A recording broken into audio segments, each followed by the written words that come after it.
You know, it reminds me of a quote by Maya Angelou. Nothing can stop the light shining from within. Yeah, I like poetry. Just started remembering it. But, you know, sometimes poetry isn't just words. It's your whole existence. It's how your whole life transcends language and countries and injustices and anything that comes from anything around you. Is that a bit confusing? Well, art history books do say that the greatest painters, the greatest poets, are many of those that have suffered something in life and had put that in instruments, on canvas. But I'm not really a history person. I'm not going to read you some art history books. All we really need to know the full extent of artistry is our next speaker, Vaneysha Hicks. Every rose has its thorn.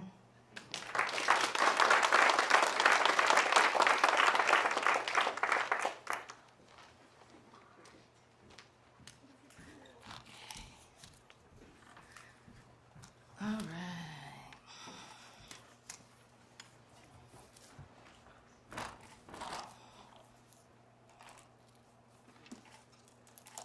One second here. Excuse me.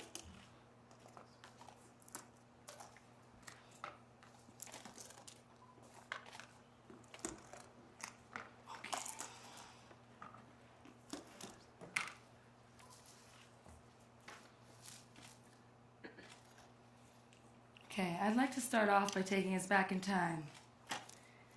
Back in time to the 1980s, to the year I was born, to big hair and glam rock, to when Bret Michaels, from a little band called Poison, sung a song.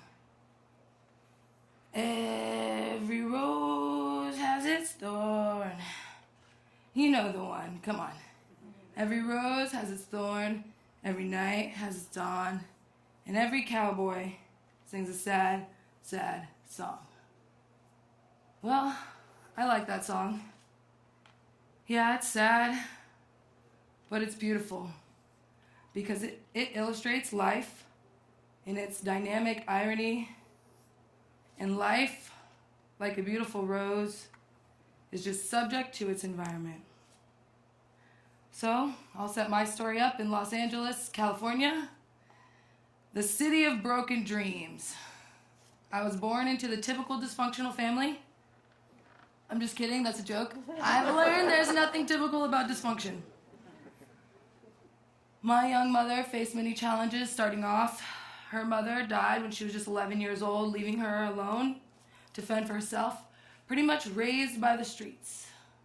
My father, on the other hand, came from a larger family, was more of a rolling stone, a smooth talker, in and out of the situation as he pleased, around when things were good and gone when things got hard. Well, that meant things were black and white, night and day. It was like they fought all the time, and we moved a lot. Sometimes I was safe, and sometimes I felt I wasn't. Did everybody feel like this? Or was it just me? Or was it just a biracial family thing? You know, I wasn't sure. Was it because of what I saw? You know, when I witnessed my mom being harassed at the bus stop or in grocery stores for having 3 black kids, for being a white woman in an urban community must have been up to no good. Out here stealing men, mixing blood, and breeding mutts. You know, it was whatever. It was whatever they could say to tear us down. And I was scared. Scared and often ashamed. Once I was so ashamed I told my mom it was okay. She could just lie and say she was babysitting us. You know, of course she would never do that. Still, these ideas crept into my mind like a neurotoxin, burying identity and personality issues deep into my psyche. Am I like my mother? Am I more like my father? Will society always make me choose one over the other? Because I was never white enough for the white kids, or black enough for the black kids. I was picked on for being light bright. This is a good one. For being yellow, you know. For talking white. I was picked on for having good hair, whatever that means, because I hated my hair. I'd hide it, I'd dye it, I'd cut it, anything to change the way I felt about myself inside. Well, so,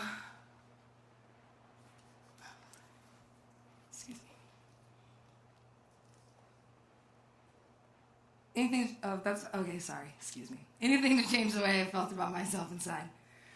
But that's when art really started to come into play. Because art made me feel better.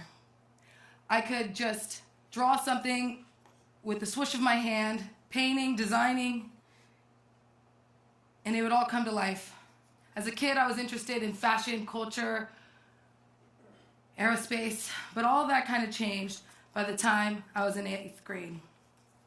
In 8th grade, my parents were finally divorced, and my feelings of uncertainty grew. I was socially anxious, uncomfortable in my own body, suffering with body dysmorphia. You know, I needed something. I had a lack of self-control, and I wanted instant gratification, and I wanted it now. So I developed self-destructive ways to feel powerful, to fill the void, to feel anything at all. I'd torture myself, binging, purging, overexercising, and with drug use, all in order to appear perfect, to appear normal. Yeah, but even that wasn't enough. So I distanced myself from my family and my close friends. I got a random retail job. I left my mom's house at age 15. And I started partying every night, hiding in plain sight, staying out till the sun came up, living an adult life with the fake ID. I thought that was me. In LA, La La Land, almost anything is possible. You know, I thought I was having fun. That was until the city had gobbled me up. It had hidden me from God, taken away my light, and replaced it with a deep-seated sadness. And for 7 years, I stayed as far away from my family as I possibly could. I abandoned my parents, my brothers, my sisters, my cousins. I abandoned them, and instead, I committed myself to toxic and abusive relationships, to people who hit me, people who lied to me, cheated on me, stole from me. I committed myself to people who fought with me night after night because we both liked to fight. I'd get kicked out of some place, maybe be on the street for a bit or live with some friends, then once in a van for a year. But I wasn't myself. No, that life was a lie. I was a cartoon. I was a caricature of myself, poorly drawn, exaggerated, and sketchy. But depression, such a devious design, it doesn't stay hidden for long. It spills out and infects other people's lives.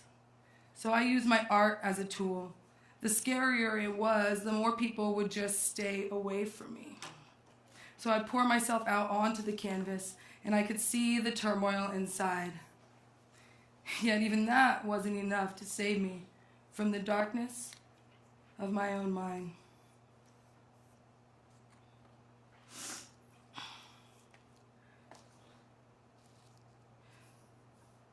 So I lost all my possessions. I lost all my possessions over and over again. Couldn't hold on to anything important. I even lost people. I lost a best friend. Suicide or overdose, for her, the two were one and the same. And for me, that has now happened twice in my life. It's just a tragedy. And just when I thought things couldn't get any worse, they did. Because I was shook, I was a hot mess, and I was pregnant. So, with nowhere to go, I did the first smart thing that I ever did, and I asked for help. And I walked off Hollywood Boulevard and into a recovery program for pregnant mothers. I was finally safe. I was hundreds of miles away from my closest friend, cut off from the internet with no cell phone, finally turned off yet turned on. I could find myself. And I stayed in the program for the duration of my pregnancy, over 200 days. 200 days of parenting classes, life skills classes, yoga, group therapy. You know, and what I learned in that program, nobody will ever take away from me. I learned how to breathe on my own and how to walk for the first time. I learned that everything was going to be all right if I just took the time and did it right. There were no shortcuts in life. And on August 9th, 2013, my daughter Holiday was born. And because of her, I had a reason to reconnect with my parents. I had a reason to reconnect with my family. I had finally done a good job. She was born happy, healthy, and full of life.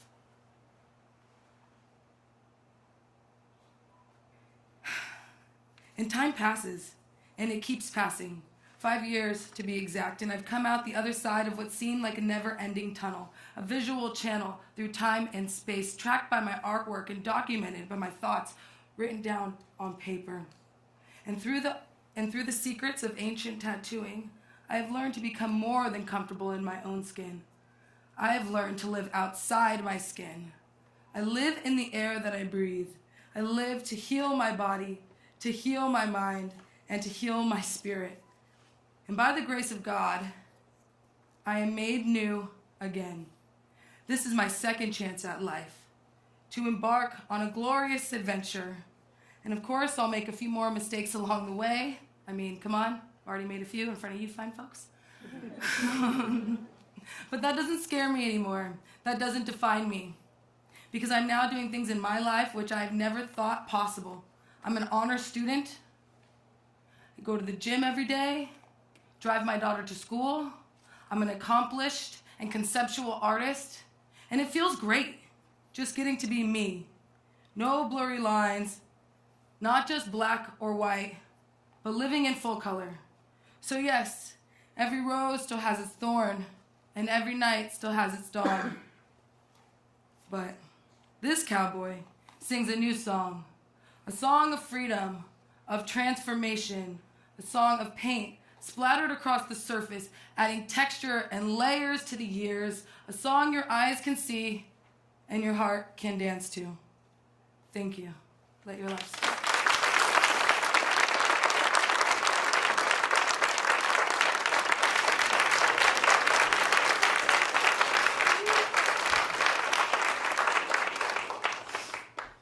Thank you, Viva, really. I mean, is there anything I could say that Viva hasn't yet? Those seem like the secrets to life. So, let me tell you a story instead. Have you heard of SF MoMA, the Museum of Modern Art? Yes, some people are shaking their head, yes. Well, I remember going up there once to the top floor, and I think I just went to the bathroom and I saw this mirror. So I just went up to it, I think I was checking my hat, and there was a smudge in it, so I was about to touch it, and someone comes up to me and, Lucy, that's an exhibit. Oh, yeah, sorry. I told you, I'm very literalist sometimes, so I thought, well, I can get a mirror from IKEA and bring it here, right? That's art. But, even if I can't take Viva's painting and hang it there instead of that mirror, let me bring it here instead. In fact, yeah, let's stand up again. We've been sitting for a while, so yes, let's stand up. Imagine a mirror right in front of us. Yes, just for today, I stole it from MoMA. I'm that amazing. And try to touch it mentally. Close your eyes and yes, imagine it. A mirror worthy of MoMA. And you don't have to be a painter or a martial artist or have gone through much turmoil in your family to be able to see each of the speakers in your reflection. All you need to be is to be yourself. And we all have a little bit of Mark and David and Unati and Viva. The next 10 minutes, will be an intermission. But take that moment to reflect on everything you've heard, talk to the people around you, grab some coffee, there might still be some dessert left, and we'll see you in 10 minutes. You can open your eyes now.